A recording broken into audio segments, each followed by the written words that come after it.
Praise lord. ప్రియులారా, బాగున్నారా?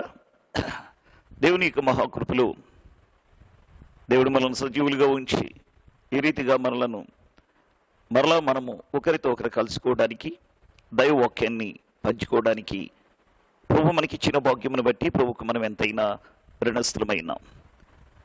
ప్రియులారా, శాంతి, సమాధానము అనేవి దేవుడిచ్చే ఒక వరం లాంటివి. అవి లోకంలో ఎక్కడ మనకి దొరకవు. నేడు మన జీవితంలో నిత్యము గత 2-3 రోజుల నుంచి మీడియాలో మనకి వినబడుతున్నటువంటి ఒక సన్నివేశం, బాలీవుడ్ హీరో చాంద్ సింగ్ రాజ్పుట్ పేపర్లోనేమి, టీవీలోనేమి, సోషల్ మీడియాలో ప్రపంచమంతా హల్చల్ చేస్తూ ఉన్నది. ప్రియులారా, తీరిన మానసిక వ్యధ, తీవ్రమైన నిరాశ, నిస్పృహలు, ఆ ఒత్తిడిని, ఆ కురుంగుబాటుని మనము డిప్రెషన్ అని అంటున్నాం. ఈ బాలీవుడ్ హీరో కూడా ఆ డిప్రెషన్కు లోనై తన జీవితాన్ని అంతం చేసుకున్నాడు. ఇంతకీ డాక్టర్లు సైంటిఫికల్గా అసలు డిప్రెషన్ ఎందుకు వస్తుంది, మనము సైంటిఫికల్గా మనం పరిశోధన చేస్తే డాక్టర్లు చెబుతున్న మాట ఏంటంటే, బ్రెయిన్లో న్యూరోకెమికల్స్ డిస్టర్బెన్స్ వలన ఈ యొక్క డిప్రెషన్ ఏర్పడుతుంది అని సైన్స్ మనకి రుజువు చేస్తూ ఉంది. బ్రెయిన్లో కలిగేటువంటి రసాయనిక మార్పులు, న్యూరో సర్క్యూట్స్ మధ్య జరుగుతున్న ఆ యొక్క మార్పుల ఫలితంగానే ఈ డిప్రెషన్ అనేది ఏర్పడుతుంది అని డాక్టర్స్ మనకి తెలియజేస్తూ ఉన్నారు. అసలు ఎందుకు ఈ మార్పులు ఏర్పడతాయి అని మనం ఆలోచిస్తే, జీవితంలో ఒక వ్యక్తి ఒంటరితనమును అనుభవిస్తున్నప్పుడు కానీ, లేక కుటుంబంలో గొడవలు ఏర్పడి భార్యాభర్తల మధ్య దూరం ఏర్పడి వారు విడాకులు తీసుకున్నప్పుడు కానీ, లేక ప్రేమించిన వారు తల్లిదండ్రులు కావచ్చు, ఇంకెవరైనా ఆ ప్రేమించిన వారిని కోల్పోయినప్పుడు కానీ, ప్రియులారా ఆశించింది అందుకోలేనప్పుడు కానీ, తను అనుకున్నది పొందుకోలేకపోయినప్పుడు మానవుని జీవితంలో తీవ్రమైనటువంటి కృంగుబాటు అనేది ఏర్పడుతుంది. ఈ కృంగుబాటు ఫలితంగానే ఆ కృంగుబాటు యొక్క ఫలితాలు మానవ శరీరంపై ప్రతికూల భావాన్ని చూపిస్తూ ఉంటాయి. ముఖ్యంగా మానవునికి ఇమ్యూనిటీని దెబ్బతీస్తుంది. ఆ ఇమ్యూనిటీ దెబ్బతీయబడినప్పుడు, అది నిర్వీర్యమైనప్పుడు శరీరం అంతా రోగాల బారిన పడిపోతుంది. దాదాపుగా గుండె జబ్బు ఉంటే అది 3.5 రెట్లు హార్ట్ అటాక్ రావడానికి అవకాశం ఉందని సైన్స్ నిరూపిస్తుంది. డిమెన్షియా అనేటువంటి మతిమరుపు వ్యాధి వస్తుందని సైన్స్ తెలియజేస్తుంది. హార్మోన్లు ఇన్బ్యాలెన్స్ కావటం, థైరాయిడ్ లేక బ్రెయిన్లో కణితులు ఏర్పడటం, ఇలాంటి రకరకాలైనటువంటి దుష్ప్రభావాలు మానవ శరీరాన్ని నాశనం చేస్తూ ఉంటాయి. డిప్రెషన్ చాలా భయంకరమైంది. అలాంటి తీవ్రమైన కృంగుబాటులోనికి వెళ్ళినప్పుడు శరీరం అంతా ఈ ప్రభావాన్ని అనుభవించాల్సి వస్తుంది. సైంటిఫికల్గా దీన్ని 3 రకాలుగా విభజించారు: mild level, moderate level, severe level.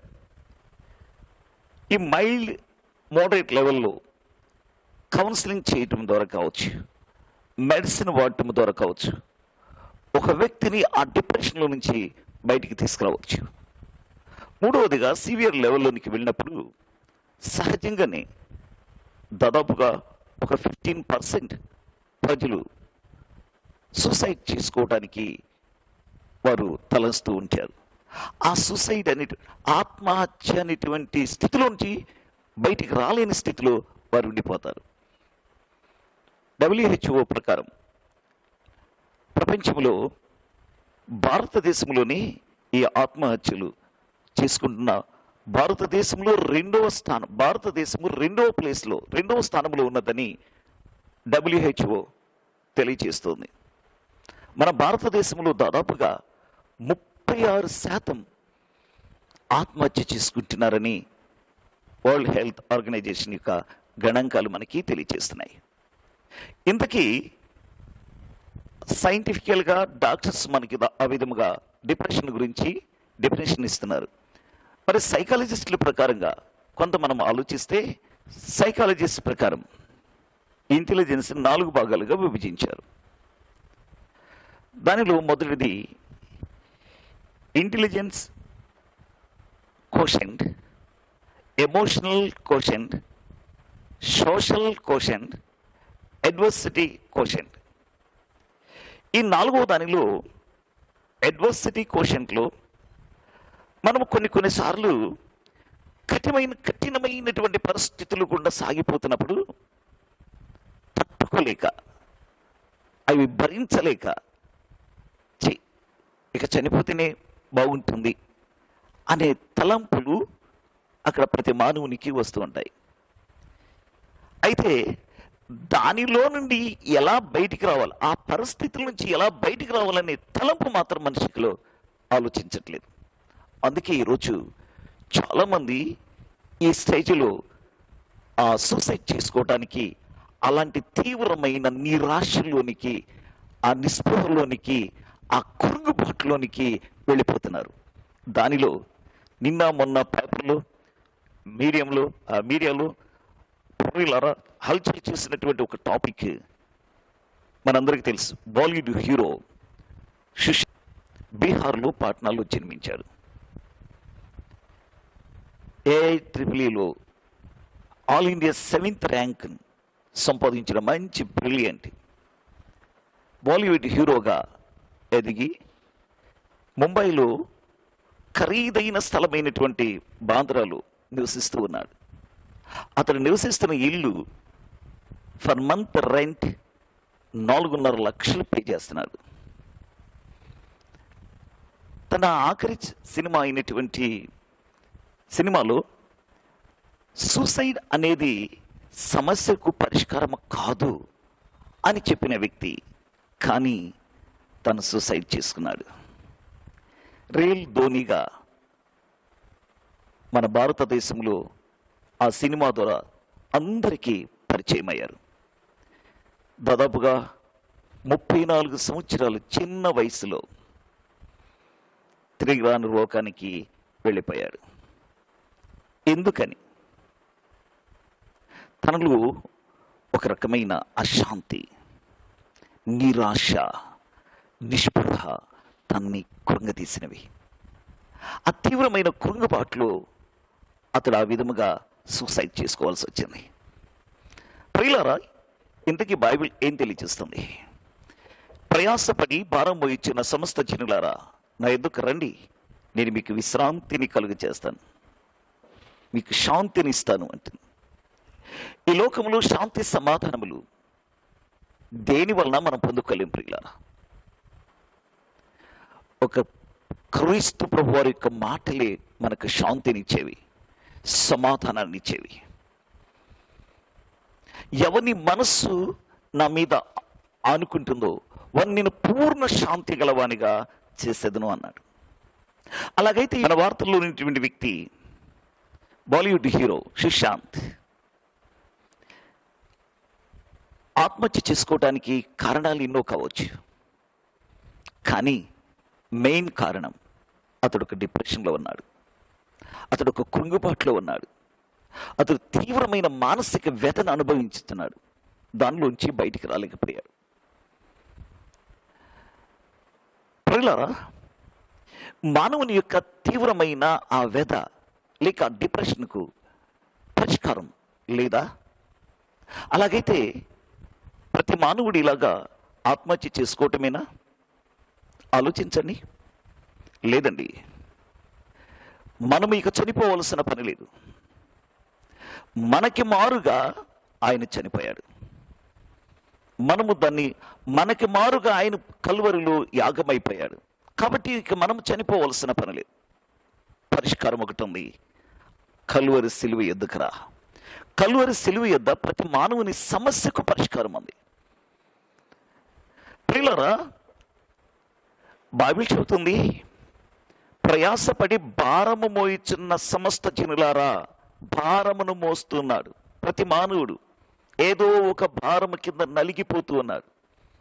పాప భారము, వ్యాధి భారము, సమస్యల భారము, రుణ భారము, ఏదో ఒక భారం కింద నలిగిపోతున్నాడు. ఆ భారము కింద నుండి బయటికి రాలేకపోతున్నాడు. పాప భారం బహు భయంకరమైనదండి. పాప భారము మానవ జీవితాన్ని కృంగతీస్తుంది. ఒకసారి ఒక దొంగ ఒక బంగారపు షాపులోనికి వెళ్ళాడు దొంగతనం చేయటానికి. ఆ బంగారపు షాపులోనికి వెళ్ళి దొంగతనం చేస్తూ ఆ బంగారపు వస్తువులను దోచుకున్న సమయంలో వానర్ అడ్డుపడ్డాడు. అతన్ని అతి కిరాతకంగా చంపేసి ఆ నగలన్నీ దోచుకొని వెళ్ళిపోయాడు. ఆ రాత్రి ఆ దొంగకి నిద్ర పట్టలేదు. ఆ రాత్రి చాలా కలవరపడ్డాడు. తను చేసిన పాపం, తను చేసిన హత్య తన కళ్ళ ముందే తనకు కనపడుతుంది. ఆ ఓనర్ ఆ రక్తపు మడుగులో పడిపోయి అతన్ని రిక్వెస్ట్ చేస్తూ బ్రతిమలాడుతూ చేతులెత్తి దండం పెడుతూ బ్రతిమలాడుతున్న ఆ సీను, ఆ యొక్క పరిస్థితి అంతా తన కళ్ళ ముందు కనబడుతుంది. తట్టుకోలేకపోయాడు. మానసికంగా కృంగిపోయాడు. తన మనస్సాక్షి ఎదుట నిలబడలేకపోయాడు. తెల్లవారుగానే లేచి వెళ్ళి తానే పోలీసులకి లొంగిపోయాడు. తన మనస్సాక్షి ఎదుట నిలబడలేక వెళ్ళి లొంగిపోయాడు. ప్రియులారా, చూడండి పాపం ఎంత భయంకరమైనదో. పాపము మన మీద నేరారోపణ చేస్తుంది. పాపము మానవ జీవితాన్ని కృంగతీస్తుంది. ఆ పాపం మనల్ని పెట్టుకుంటుంది. ఆ పాప భారములో నుండి బయటికి రాలేకపోతున్నాడు మానవుడు. అయితే 2019 సంవత్సరాల క్రితం అట్టి పాప భారములో నలిగిపోతున్న మానవ జాతిని విమోచించాలని పరలోకము నుండి దేవాది దేవుడే మానవుడికి లోకానికి దిగివచ్చి నీ కొరకు నా కొరకు ఆ కలువరి సిలువలో ఆయన యాగమైపోయి ఆ పాప భారమంతటిని తాను భరించి ఆ పాపమునంతా తాను మోసి మన వ్యాధి బాధలను, మన సమస్యలను, ప్రియులారా కుటుంబ భారం అంతా ఆయన మోసి మనను పాప భారం నుండి విడిపించాడు. ప్రియ సోదరుడా, సోదరి, ఒకవేళ నీవు కూడా బాలీవుడ్ హీరో సుశాంత్ వలె ఒకవేళ డిప్రెషన్లో ఉన్నావా, కృంగిపోయి ఉన్నావా, పరిస్థితులను బట్టి నువ్వు అనుకున్నది సాధించలేకపోయావా, నీ ఆశల సౌధం ఒక్కసారి కుప్పకూలిపోయిందా, కృంగిపోయి ఉన్నావా, కృంగుదల మధ్య నువ్వు ఒకవేళ ఈ మాటలు వింటున్నావేమో, అలాగైతే ఈ కృంగుదలకు ఒక మార్గం ఉంది. ఈ కృంగుదల నుంచి బయటికి రావడానికి ఒక పరిష్కారం ఉంది. ఆత్మహత్య ప్రియులారా పరిష్కారం కాదు. ఈ కృంగుదల నుంచి బయటికి రావటానికి 2019 సంవత్సరాల క్రితమే దేవాతి దేవుడు నీ కొరకు ప్రాణం పెట్టాడు. నీ కొరకు తన ప్రాణాన్ని అర్పించాడు. ఇక నువ్వు చనిపోవడానికి వీలు లేదు. నువ్వు ఒక విలువైన వ్యక్తివి. లేదయ్యా, నా జీవితం అంతా నలిగిపోయింది, పాడైపోయింది, నేను ఇక దేనికి పనికిరాను, నేను అనుకున్నది సాధించలేకపోయాను అని ఒకవేళ నీ జీవితంలో నువ్వు ఇలా కృంగిపోతున్నవేమో, ఓటమి నిన్ను కృంగతీస్తుందా, అపచయము నిన్ను బాధిస్తుందా, ఒకవేళ వివాహం కాలేదని చెప్పి నిరాశలో తీవ్రమైన మానసిక ఒత్తిడిలో నిలబడిపోయావా, రా, దేవుడి ఈ మాటల ద్వారా నీతో మాట్లాడుచు ఉన్నాడు. నిన్ను ఆ స్థితిలో నుంచి బయటికి తీసుకుని వచ్చి నీ జీవితానికి ఒక వెలుగునిచ్చి, నీ జీవితానికి ఒక స్థానమునిచ్చి నిన్ను నిలబెట్టాలని ఆయన కోరుకుంటున్నాడు. ఒకసారి ఒక పబ్లిక్ మీటింగ్ జరుగుతుంది. అందరూ లేచి వెళ్ళిపోతున్నారు. మీటింగ్ అయిపోయింది, అందరూ లేచి వెళ్ళిపోతున్నారు. ఒక చిన్న పాప 2000 రూపాయల నోటుని తీసుకొచ్చి, క్రొత్తది తీసుకొచ్చి అక్కడున్న ఉపన్యాసం చేస్తున్న వ్యక్తికి ఇచ్చారు. ఆ వ్యక్తి మైక్లో అనౌన్స్ చేశాడు, మీలో ఎవరైనా డబ్బులు పోగొట్టుకున్నారా అని. అప్పుడు ఒక పెద్ద ఆయన దగ్గరకు వచ్చాడు. బాబు, నేను పోగొట్టుకున్నాను అన్నాడు. ఎంత అంటే 2000. ఆ నోటు నాదే అన్నాడు. ఆయన చూస్తూ ఉండగా ఆ ఉపన్యాసం చేసే వ్యక్తి వెంటనే ఆ 2000 క్రొత్త నోటుని నలిపి పడేసేసాడు. అది ముడతలు పడిపోయింది. ఇప్పుడు మరలా తీసన్నాడు, పెద్దయినా ఇది నీకు కావాలా అన్నాడు.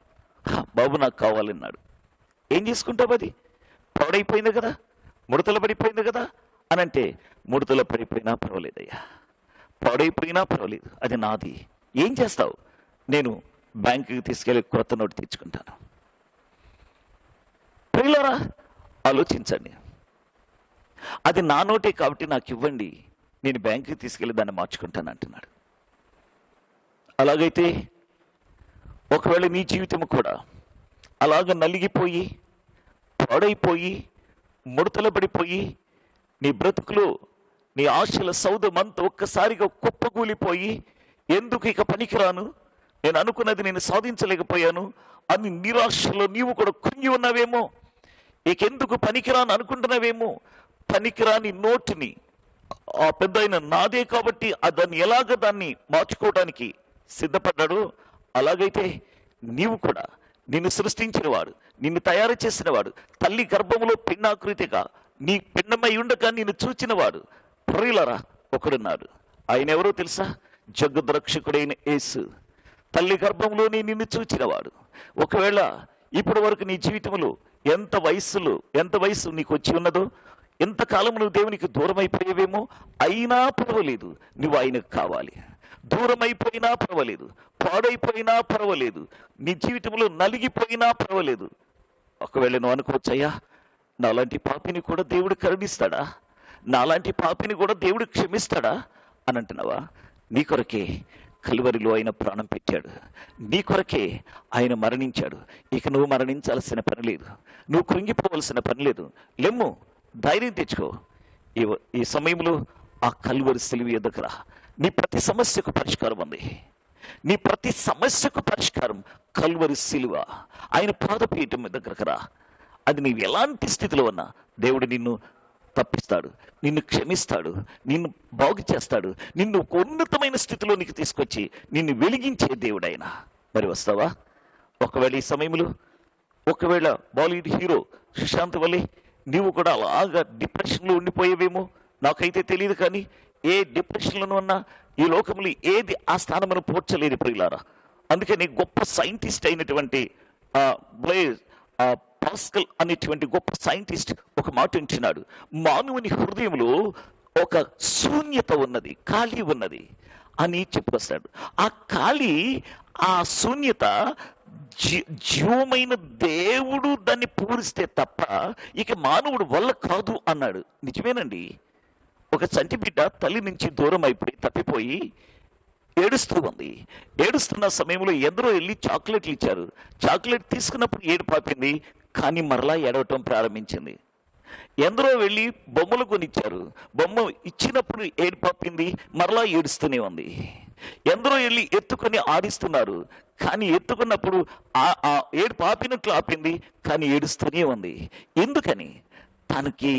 తన హృదయంలో ఏదో ఒక శూన్యత, అదేదో పొందుకునే అంతవరకు ఆ బిడ్డ హృదయంలో ఒక శూన్యత గలిబిలి ఆ బిడ్డని గలిబిలి చేస్తుంది, నెమ్మది లేకుండా చేస్తుంది. కానీ ఆ కన్న తల్లి వచ్చి చేతులు చాపి తన వడిలోకి తీసుకున్నప్పుడు అప్పుడు ఆమె ఏడ్పు ఆపింది. అంటే ఇప్పుడు ఆ బిడ్డకి ఆ ఖాళీ పూర్తించవలసిన వ్యక్తి పూర్తించారు కాబట్టి ఆ బిడ్డకి ఏడ్పు అనేది రాలేదు, ఆ శూన్యత లేకుండా పోయింది.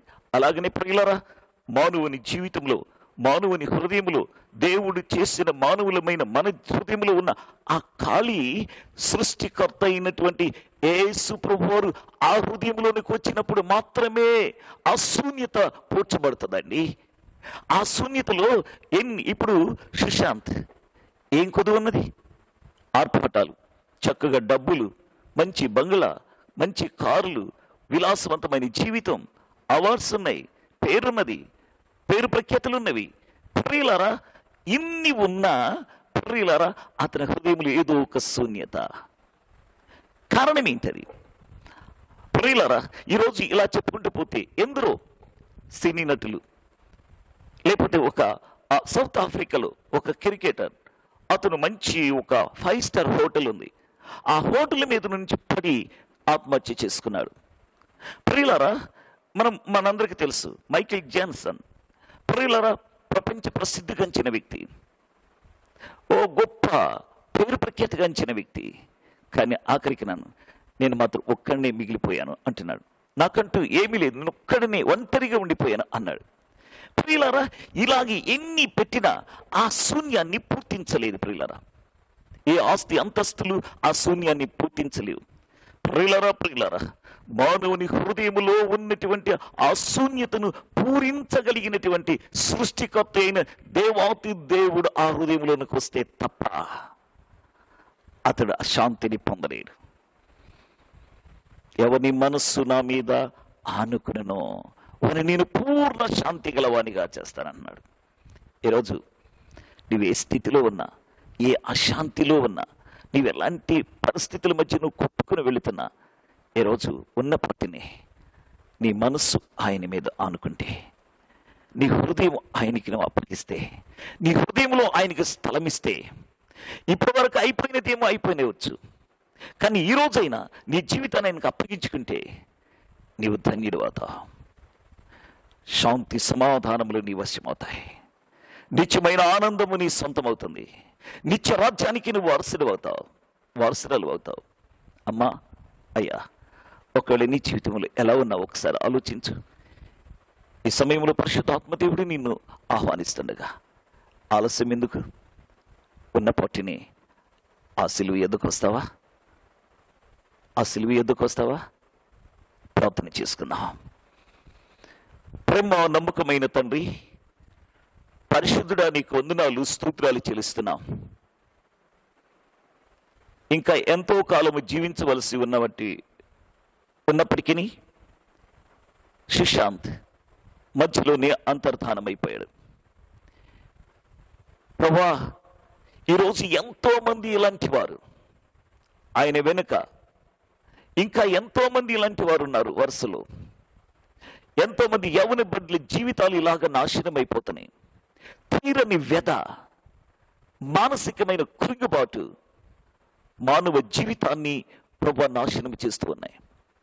కానీ ఆ అతి డిప్రెషన్లో నుండి విడిపించగలిగిన ఏకైక మార్గము సిలువ ఒక్కటే ప్రభు. సిలువ ఒక్కటే ప్రభు. ఈరోజు ఈ మాటలు వింటున్న ప్రతి వాని జీవితంలో ఆ మార్గములోనికి రాగలిగి ఆరని నరకాగ్ని గుండము నుంచి తప్పించబడి నిత్య జీవానికి వారసులు అవ్వటానికి కృప చూపించండి. ఎంతమంది వారి జీవితములు ఇలా నిరాశలు కృంగి ఉన్నారో నాకు తెలియదు ప్రభా. నిస్పృహల మధ్య కొట్టబడుతున్నారో నాకు తెలియదు ప్రభా. తీరని వ్యధతో కొట్టబడుతున్నారో నాకు తెలియదు నాయన. ఒక్కొక్కరిని మీరు బలపరచండి. ఇప్పుడే నీ దైవికమైన అభిషేకం ఆ బిడ్డల మీద రానియండి. వారి జీవితంలో ఒక మానసికమైన ఆ సంఘర్షణ, ఒత్తిడి నుంచి వారికి విడుదల కావాలయ్యా. ఆరి హృదయాలలో ఉన్న ఆ శూన్యత నీవు పూరించండి ప్రభువా. నైనా నీవు ఆ హృదయంలోనికి వెళితే తప్ప నైనా ఆ శూన్యత తొలగిపోదు నైనా. ఈ సమయంలో ఎంతమంది నేను ప్రేమతో ఆహ్వానిస్తున్నారు, అటు వారి జీవితాల్లో ఒక అద్భుతము జరుగును కాకని ప్రార్థిస్తున్నానయ్యా. ఆశ్చర్య కార్యము జరుగును కాకని ప్రార్థిస్తున్నాను. నీ నామం మహిమపరచుకోండి, దీవించుమని యేసు నామములో స్తుతించి వేడుకని ప్రార్థన చేయించున్నాము తండ్రి. ఆమేన్. God bless you.